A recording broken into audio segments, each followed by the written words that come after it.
Meu nome é José Roberto Vieira Lins, tenho 60 anos, sou engenheiro civil. Certo. Senhor José, desde quando o senhor frequenta a paróquia e como que a comunidade surgiu na vida do senhor? Eu comecei a frequentar a Maristela em 1985, 86, quando eu comecei a namorar a minha esposa, que eu gravo atualmente. E ela surgiu como assim na vida do senhor? O senhor começou a namorar, aí o senhor começou a frequentar um dia, 2 dias, como que foi essa história? Não, eu morava fora, né? Morava em São Paulo e vinha no final de semana e ela, a família dela sempre frequentou aqui. A mãe, as irmãs, ela me trouxe e eu comecei a vir e frequentar na época. Certo. Como que era a igreja quando o senhor começou a frequentar? E o que o senhor mais se lembra da igreja antiga? Olha, eu mais me lembro era o padre Aurélio, que ia tomar conta, né? E a igreja, ela tinha umas pastilhas verdes que a gente vê no fundo, no altar dela. Tinha um modelo bem antigo, né? Aqueles projetos antigos de igreja, né? De entrada pela uma lateral e ele era de comprido, no sentido bem diferente do que está hoje, né? E meia escura, meia esverdeada por dentro, aqueles arcos lá dentro internamente também. Eu me lembrava muito uma igreja que eu frequentava lá em São Paulo, no bairro do Limão, muito parecido. E ela já era uma igreja acolhedora? Como que era em termos de início? Ela já tinha uma boa formação, né? Tinha uma comunidade que era ativa já na parte de encontro de casais e tudo mais. Eu sei que isso acontecia, mas eu ainda não participava quase nada. Eu, quando entrei, casei com a minha esposa aqui, nós casamos aqui, o padre Aurélio fez o nosso casamento. E dali eu já comecei a ajudar dentro da comunidade. A gente entrou no movimento do encontro de casais. E ali a gente já começou a fazer alguns projetos para ajudar, principalmente nos bairros mais na periferia, que a igreja ajudava, a gente fazia projetos para ajudar a construir casas e tudo mais. E eu já comecei a ajudar a projetar algumas coisas. Então o primeiro projeto foi a São Luís Gonzaga, que é no Parque Primavera. O Saito, que é um ministro que existe até hoje, um japonês muito antigo aqui, que ele veio conversar comigo, a gente começou a sentar e ele comprou um terreno, doou, e a gente começou a desenhar ali o primeiro projeto. Isso foi, acho que na década, foi em 90, 94, foi a primeira a ser feita. Que é um bairro pequeno, do lado lá do outro bairro que a gente também fez um projeto lá, que é da São Brás, que é um bairro também longe daqui, mas que pertence à comunidade que toma conta. E a gente começou a construir, fez um projeto e começamos a construir ali. Aí depois, toda vez que aparece algum projeto, alguma coisa aqui, tem várias pessoas que têm a formação de engenheiro e sempre ajudam. Eu também sempre ajudei muito. As festas das nações, a gente ajudava a projetar algumas coisas que apareciam, a parte de bombeiro, os shows que apareciam, a gente precisava ter essa parte técnica, eu também ajudava. Então, tudo que tinha ligado à minha área, eu ajudava muito. E o senhor se casou, né, na comunidade com a bênção do Padre Aurélio. Como que era o perfil do Padre Aurélio naquela época? O que o senhor mais se lembra de marcante do padre? Como que eram as missas, do jeito dele se vestir? Tudo que o senhor lembrar, o senhor pode falar. O Padre Aurélio, ele era uma formação antiga, né? E ele veio do norte, muito tempo atrás, e ele era a formação antiga como padre, um padre que ensinava muito, gostava de ensinar a gente como a gente devia se portar na igreja, como a gente se comportar. Ele até que eu fiz meu curso de ministro, eu também sou ministro daqui da Eucaristia com ele. Ele ensinava muito a Bíblia, essa parte de estudo bíblico ele muito ensinava, mas ao mesmo tempo ele queria que o movimento crescesse aqui dentro, que aparecesse mais outras pastorais, né? Foi quando apareceu o Astromar, quando apareceu o pessoal do movimento dos acampamentos. Eles mesmos sendo uma idade avançada, sendo uma da igreja antiga, ele aceitou esse movimento. Então, para a igreja foi muito interessante isso, porque era uma coisa nova e entrou a maioria desse pessoal antigo que você deve estar entrevistando, o Silvio, o Fernando Sapo, todo mundo, a gente estava todo mundo junto aqui e a gente começou junto, com essa abertura. Por isso que hoje a gente tem uma igreja muito aberta, muito cheia de cursos, muito ensinando muita coisa que tem dentro da igreja católica, graças ao Padre Aurélio que teve essa abertura. Ele teve essa sensibilidade, né? Apesar de ser um padre da antiga, ele conseguiu entender que precisaria ter um movimento mais... tanto é que até o próprio pastor Mar fala muito. Quando veio conversar com ele, não acreditou que ele fosse deixar por ele ser já uma pessoa de uma idade. Na época ele já devia ter seus 60, 70, quase 60 anos, né? Que ele morreu com 80 e poucos. Mas ele aceitou. E como que a comunidade reagiu a isso? Olha, foi interessante porque os maiores movimentos na época era o movimento de encontro de casais, era mais a pastoral do batismo, mas que é normal, né, que todas as igrejas já tinham. E aí todo mundo começou a se juntar e querer aprender o que era isso, o que era esse movimento de evangelização, esse novo método que ele estava propondo. Então muita gente começou a ir lá para Petrópolis, depois para um monte de lugar, tentar aprender para passar isso, aprender junto com isso aí. O pessoal daquela época, a maioria saiu, foi para Petrópolis, foi junto com os Astromar, foram aprender o que era esse movimento. Por isso que depois começa a aparecer um monte de cursos aqui dentro. Que é uma igreja, aqui a Maricela tem essa, principalmente para a parte jovem, para a juventude. Muita coisa nova, muita coisa de documento, para você entender como é que a igreja funciona, por que ela funciona dessa maneira. Então, para mim, pelo menos, eu acho que para a maioria que ainda está desde aquele tempo aqui dentro, foi muito importante. E na sua opinião, qual que é o principal legado que o Padre Aurélio deixou para essa comunidade? Olha, ele deixou uma coisa para a gente entender bem o que é ser cristão. Isso ele deixava bem claro para a gente. E a gente que ele doutrinava a gente algumas coisas da parte da doutrina da igreja e tudo mais, ele conseguia passar para a gente o que era ser um bom cristão, o que era como se comportar como cristão, como se comportar dentro da igreja, como se comportar no altar quando estivesse na igreja, quando estivesse trabalhando em alguma pastoral junto com ele, o que é trabalhar em comunidade. Isso ele tinha muito. Então isso ele foi o que ele mais passou. E depois ele teve a sorte de ver o Tuti. E o Tuti já era um pouco mais novo, já tinha uma outra ideia, mais pegar a juventude. Então isso daí, até isso Deus foi bom, né? O Espírito Santo aproveitou e juntou dois. Uma boa idade, mas com abertura, e um novo para poder alavancar o que tinha para vir. Que aí começa a vir o movimento de João Paulo para ter evangelização nas igrejas. E aí isso aconteceu aqui. O senhor esteve no leito de morte, né, do Padre Aurélio. Como foi poder ajudá-lo naquela situação? Olha, a gente vê como que é ser pai, né? A gente tem pai, também pai, então a gente brinca muito que um pai queria 10 filhos, mas 10 filhos não cuidam de um pai. E ali a gente notou muito isso, a gente até ficava um pouco chateado na época, porque aquela quantidade de gente que ele cuidou, que ele vivia almoçando em casa das pessoas no final de semana, então alguns apareceram para ajudar. E a gente sabe que não importa a quantidade, né? Então a gente via que ele se sentia muito bem com a gente porque ele tinha confiança na gente. Então por isso que não eram muitos, eram poucos. Eu tive a sorte que ele tinha um pouco de intimidade comigo, com o Saito, com o Silvio, algumas pessoas ele conversava, ele tinha com França.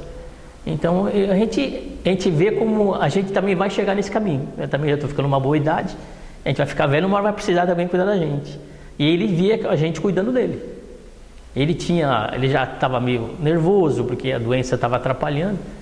E ele foi sempre muito sistemático, meio difícil. Então a gente tinha muita paciência porque conhecia muito ele e gostava muito dele, né? Ele ensinou muita gente o que é ser gente, o que é ser cristão. Isso a gente aprendeu muito fácil com ele. E a perda dele, como que foi a cuidade? Olha, a gente estava esperando porque ele já tinha, a doença dele vinha piorando muito, né? A gente acha que, a gente vai aprendendo que ninguém é eterno, inclusive ele, com toda a bondade dele, ele uma hora ia ter que descansar. E até que ele não sofreu tanto assim.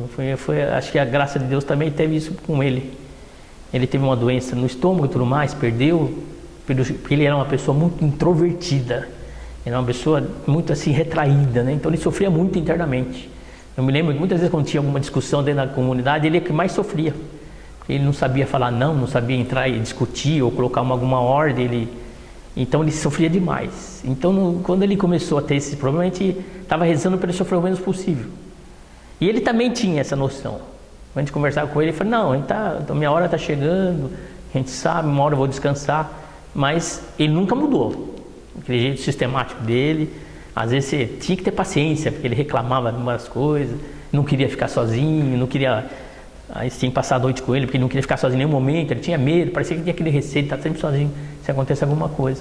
E a gente vai aprendendo como o ser humano, quando chega no final, o que é essa vida, né? Essa é uma passagem mesmo, não vale nada. Ele, com toda a santidade dele, com toda a sabedoria dele, passou o mesmo momento, né? É que a gente consegue entender o que é subir na cruz, né? O que Jesus deixa pra gente é isso, subir na cruz é isso. Quando você chegar no seu momento, você subir na cruz e agradecer a Deus a sua vida.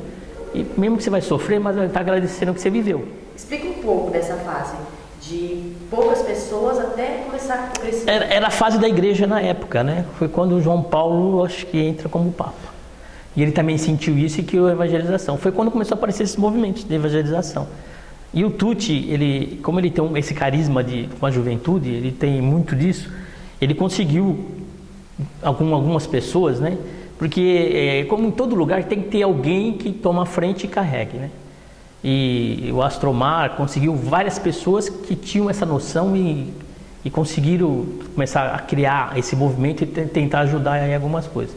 Aí começaram a aparecer esses monte de cursos, que existem vários cursos aqui, ainda continuam hoje, né? Naquela época foi a evangelização, começou os acampamentos, os cursos de Emaús, os cursos de bíblicos, para quê? A gente queria que quem estivesse na igreja conseguisse entender o quanto é lindo, o quanto é bonita a igreja, com seus documentos, com seus movimentos, com a sua Bíblia, com as suas escrituras. Que isso que a gente tem na igreja não foi o homem que criou, foi Jesus que deixou. O homem continua. Tem falhas? Claro, como toda a comunidade, como toda a família, tem muita gente junto. Tem algumas discussões, tem às vezes separações, mas é normal. Mas a igreja foi crescendo. E a ideia maior era porque a gente sabia que a gente estava ficando já numa boa idade e a gente estava tendo os filhos, que nem eu teve minha filha, a gente queria trazer esses filhos para dentro da igreja. Essa era a maior ideia. E o padre Aurélio já um pouquinho ele já aceitava, e o Tucci com a tinha mais, já estava a todo vapor, então ele começou a carregar e dar corda para todo mundo também fazer, né? Porque isso que era interessante, todo mundo fazia, com a direção espiritual dos dois padres, mas todo mundo corria atrás para poder trazer esses ensinamentos para todo mundo que frequentava a igreja, inclusive para os mais novos que estavam vindo. Então as festas a gente começou a ter essa ideia de fazer essas igual quermesse, né? Tinha às vezes por causa da catequese, aí começaram a ter a ideia de fazer uma festa maior. Chegou uma época que começou a aparecer muita gente para ajudar, então começou a ter várias barracas e começaram a chamar gente para ajudar. E aí aqui começou a ficar pequeno, aí já não dava, por causa do local, carro chegar. Aí começamos, foi um Pupum, na época foi no Pum, depois chegou a ir para onde é hoje as lojas Avan hoje, aí ele ficou muito tempo. Aí depois voltou para o Pum de novo uma época, depois voltou para lá, aí veio para a praça, dos 2 anos atrás veio para a praça matar um pouco a saudade, e agora no IBC. O IBC a primeira vez era muito grande, mas ela sempre funcionou, tem espaço, porque virou, como ela entrou no calendário do município, então virou uma festa que a gente é obrigado a fazer todo ano. Já fizemos naquele shopping que hoje é o shopping dos chineses ali também, e sempre com muito sofrimento, muita correria, muita gente trabalhando, ajudando. Dá muito trabalho. Inclusive hoje é caríssimo para fazer uma festa dessa. Ela tem um custo, mas a comunidade gosta e ajuda, já acostumou. E então ela funciona muito bem. Já está marcada agora esse ano, né? Agora em julho já tem, na férias de julho, né? Acho que é 9, 10, 11 de julho, parece, aí no IBC. Então já começaram as reuniões há uns meses atrás, porque já tem, cada barraca tem o seu coordenador, então já sabe quem vai trabalhar, então já sabe cada um que vai fazer. Então por isso que ela é muito mais fácil de montar hoje. Tem alguma história de fé ou alguma coisa que o senhor quer contar desse tempo todo que o senhor vive dentro da comunidade? Tem alguma coisa assim que o senhor se lembra que te marcou muito dentro da igreja? Aqui tem muitas coisas, né? A gente passa dentro da igreja sempre rezando, a gente passa muitos momentos porque Deus está sempre com a gente, e nas dificuldades a gente sente que Ele está com a gente mesmo, né? Tem muitas dificuldades. A gente tem assim o nascimento da minha filha foi uma coisa muito importante, porque minha mulher tinha dificuldade de engravidar, nós estávamos fazendo um tratamento há muitos anos, mas vários anos não conseguia, e o médico falou para nós, não tem jeito, você não vai conseguir engravidar, e aí eu falei, esquece, né, vamos deixar isso para lá e vamos rezar, e depois qualquer coisa a gente vai adotar alguém, qualquer coisa. Aí passou uns 3 meses, a gente estava aqui rezando, participando tudo, e a gente veio numa missa e ela recebeu 2 hóstias, aqui do seu Luiz Rena, né, que eu acho que já está afastado faz tempo, é um dos até que ajudar a construir a igreja lá, quando era de madeira, ainda lá atrás. E ela, com aquilo, ela deu na cabeça, ela foi correndo, ela estava grávida há 1 mês já.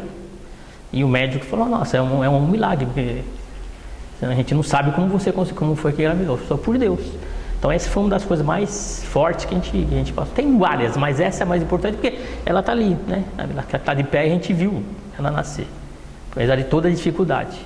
E ela está aqui com a gente hoje graças a esse milagre de Nossa Senhora e Jesus Cristo, que foi feito quando ela recebeu as duas ósseas, ela com aquilo na cabeça foi fazer o exame e ela estava grávida há 30 dias. Então isso foi muito importante para a gente. Certo. Para encerrar agora, eu queria que você falasse o que a paróquia Nossa Senhora do Carmo representa na vida do Senhor. Olha, é difícil falar, né? A gente vive aqui, eu estou aqui desde 86, 87, praticamente 30 anos, né? Então tem tudo aqui, toda a minha vida eu passei aqui, então é muita coisa. O que mais importante para mim, que me deixa, que é você conhecer bem a igreja, estudar os seus documentos, entender o que é ser cristão e ser católico. Que é isso a maior dificuldade que a gente tem, né? Tem muita gente que acha que a Bíblia é um simples livrinho que você abre e ela não é um simples livro. Não é um livro de cabeceira, não é um livro de leitura. E nem às vezes um livro de você abrir, hoje ela está me dizendo isso. Não é bem isso que ela serve. Muita gente usa isso, uma Bíblia como isso, mas não é bem isso. As passagens da Bíblia, se você se aprofundar e estudar, como o Padre Aurélio ensinou para a gente, o próprio Tucci, o próprio Rodrigo hoje, a gente se aprofundar em algumas coisas, você nota que ela quer alguma coisa, aquelas passagens dizem alguma coisa para você viver hoje, como você deve viver hoje como cristão. Isso que é o mais importante. E a igreja tem uns documentos, ela tem uma organização. Então é muito difícil, com essa modernidade de hoje, dá essa impressão que Deus é misericordioso. É lógico que ele é misericordioso. Até o último minuto ele vai me perdoar. Lógico que ele vai te perdoar. Mas não é por isso que você tem que ficar pecando todo dia. Você tem que tentar se salvar, né? Que é o mais difícil, santificar. Não que eu seja um santo, sou um pecador. Mas o que ele mais ensina pra gente é que a gente tente todos os dias. Até aquela brincadeira que tem no programa do Dunga, né? No PHN, né? Por hoje não. Por hoje não pecar, por hoje não falar mal dos outros, por hoje não usar droga, por tudo isso. E por hoje não é uma coisa que você tem que fazer todo dia, se você quer santificar. Então isso que mais a igreja me ensinou. Porque a gente é falho, a gente é mandão, a gente não tem muita paciência em algumas coisas, a gente tenta ser o mais tranquilo possível. E eu que trabalho em obra e tudo mais, às vezes tem que ser E não precisa, pode ser a pessoa normal, mais tranquila. É isso que eu mais aprendi dentro da igreja, é isso. É tentar ser a pessoa mais tranquila. É fácil? Não, não é fácil. A vida é difícil, a vida é complicada. Mas Jesus falou que não ia ser fácil, não. Quando ele subiu na cruz, ele quis dizer que nós vamos ter que subir na cruz também. É dificuldade. Qualquer coisa que a gente faça hoje, tem que fazer com muito amor e muito carinho. Porque se você tiver maldade, não vai dar certo, vai dar problema. E a vida em comunidade hoje? A comunidade é igual família. Família também não é fácil ver família, lógico que não, mas é família. E a comunidade é pior porque são gente que não são da família. Então tem de tudo. Então é por isso que você não pode estar julgando ninguém, você não pode estar olhando, porque cada um está dando o seu máximo aqui gratuitamente, então você não, até para você, mesmo quando você está coordenando, tomando conta de uma coisa, você não pode chegar e querer mandar em ninguém. Você tem que agradecer só e pedir. Se você tiver num dia legal, ter tranquilidade para explicar a pessoa como seria melhor fazer isso ou aquilo, é uma coisa. Agora, se você não estiver bem, não é melhor não falar nada. Só rezar. Pedir para Deus, para você ter paciência e chegar um momento certo de você poder conversar com alguém se tiver algum problema. E se fosse para você descrever a comunidade em uma palavra, qual palavra seria? Aqui tem muita união. São muito unidos. Apesar de todo tipo de gente que você imaginar, a união é grande. E sempre tem alguém que toma conta e carrega. Porque o interessante é isso, sempre vai ter alguém. Que às vezes você fica chateado, larga a mão, mas alguém puxa. Isso aqui sempre teve alguém que está pondo a mão quando é alguma coisa e quando você vê já está feito, aí você tem que ir lá e vou ajudar. Você não quis na hora, mas agora você está sendo chamado para ajudar.